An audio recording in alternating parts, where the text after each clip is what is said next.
truly, my feelings were exploded once I first encountered the dragon in 2005. The emotions were so mixed. The emotions were everywhere, and I could not handle my own emotions anymore. I fell down on my knees and I bowed for the dragon. The first thing that I heard from the dragon was, "Don't bow, it's not needed. You are on equal level." A very beautiful moment. But I still continued to bow, like it was a god. And I saw my dragon as a god, even though for other people they are just spirits or actually not worthy to talk about. But I bowed down, I kneeled down, like I was standing before a god. And that is also how I saw them for a lot of years.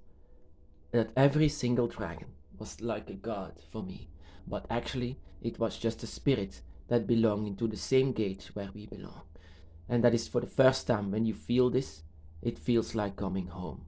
And it feels that someone higher stands above you, in front of you. But this actually stands next to you. The dragon stands next to you.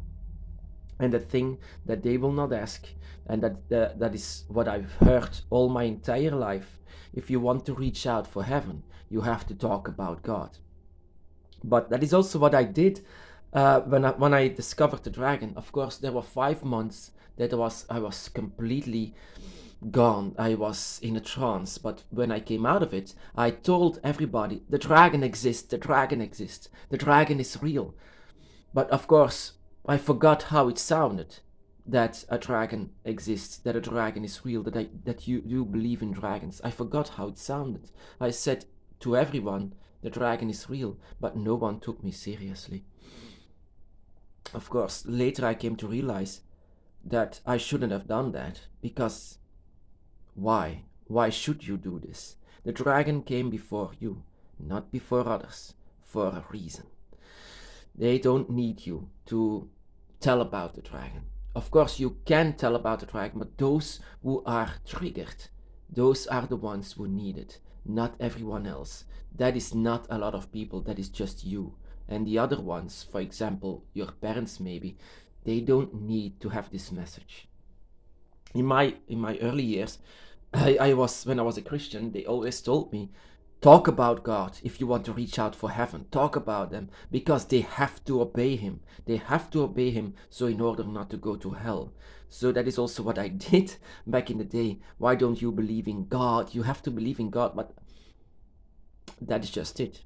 That I was not talking about him out of love, like I'm talking about the dragon. When I talked about the dragon, it was about love and conviction. It was about, true connection that I was talking about. No one in my entire life they ever said that I have to talk about the dragon. Yes, I was doing it, but my entire life, my entire family said that I had to talk about God, but I was hesitant, not out of love, but either out of fear, because I don't want to go to hell, I want to go to heaven, so I'm doing his job. But this was not a job, this was a feeling, this was a calling, that I wanted to talk about the dragon, because I felt it in my side of myself. Of course, it's feeling, so I cannot prove anything about this. And I don't need to. I don't need to prove the existence of dragons. The dragon talks about for himself, for herself, or whatever. The dragon, when they came before you, they say, it's time to let myself be noticed. And your awakening then occurs. Whenever they touch you, it's time to awaken. It's not only a belief, it's an experience. When I tell people about that the dragon is real and they should be on the dragon's path, then of course they will not have the same heart like I had once I encountered the dragon. And this heart is really, really needed once you are on the dragon's path. This devotion, this surrender that you have, this trust, this is something that you really need on the dragon's path. So you're not going to hell if you don't talk about God. If you know, that is also what I discovered about other paths. Why did I need to talk about God? Why did I need to let the other people be afraid? Why did I need to win souls? And why doesn't the dragon ask the same thing?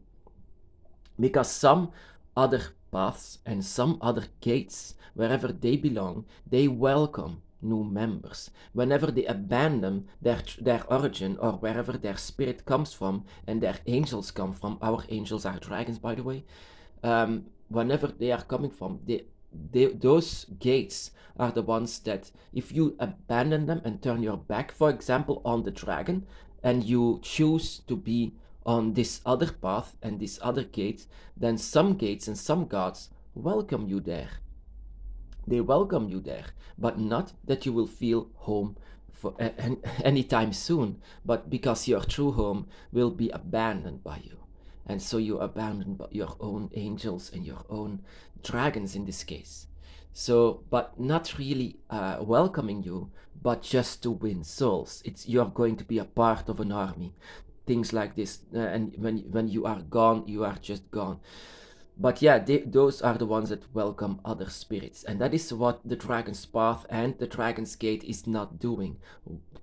They are doing it sometimes, but you truly have to be, yeah, like I did, like I was, and that actually that shows that you are actually home in the Dragon realm and on the Dragon's Path. If you truly have these feelings for the dragon, if you have these emotions for the dragon, then you are belonging inside of the Dragon's Gate.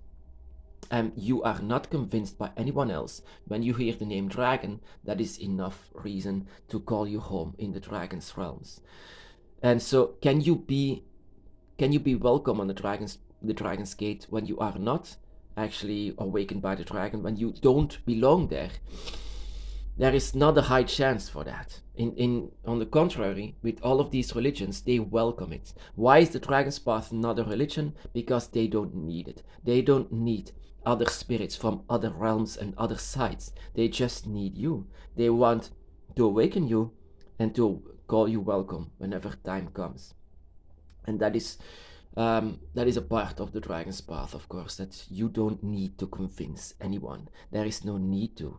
Whenever I had my awakening 5 months later, in spring 2006, I wanted to show my pendant, my dragon pendant, to everyone. How beautiful the dragon is, how amazing they are, how pure they are. I was telling the stories that I had, but no one was actually interested because I didn't promise heaven or threatened with hell. I was not saying that they have to believe it. I just was saying that this happened to me. This happened to me, and I truly not only believe in dragons, but I experienced the dragon. But no one was saying, oh yes, of course, it's beautiful. No, everyone was saying, this is insane, this is crazy. But once I'm talking about God and his angels, then of course it's the normalest thing ever. Then of course if I talk about you have to obey him or you go to hell, that is truly something that people believe, and I don't understand that. But of course if you are the majority of something, suddenly something is of course accepted. But if you are in a minority like we are, and you say something about a dragon, it's suddenly something insane. So yeah, so I actually didn't try to convince people of the existence of dragons because that's not needed. I just want to say my experiences. So the dragon is not trying to win souls. Whenever time is right, the dragon will decide and move heaven and earth to come to you and to be with you. And whenever your emotions are at their strongest, it means that your dragon is very, very close to you. It's something. You don't have duties. You don't have duties. You don't have to do something for the dragon against other people. Of course, I knew how it was when I was alone, when I was 7 years alone, thinking that I'm alone in this world that had experiences with dragons. And of course I didn't give up. I continued because I knew that the dragon was real and I knew that the dragon was close. So I did not quit at all. Even though everyone else said it's not, I continued to do this anyway. So in fact, I was having this opposite idea. Everyone is saying you have to believe in Jesus, you have to believe in Muhammad, you have to believe in those guys, while no one in my entire life said you have to believe in the dragon. Yet that was my choice. I believed in the dragon and I continued to be on the dragon's path. And that really shows how you are home when the dragons are coming. Not words, not people, not humans, not influenced by someone else, but simply your own mind that is being triggered once the dragon is coming to you. And that shows that you really are home on the dragon's path.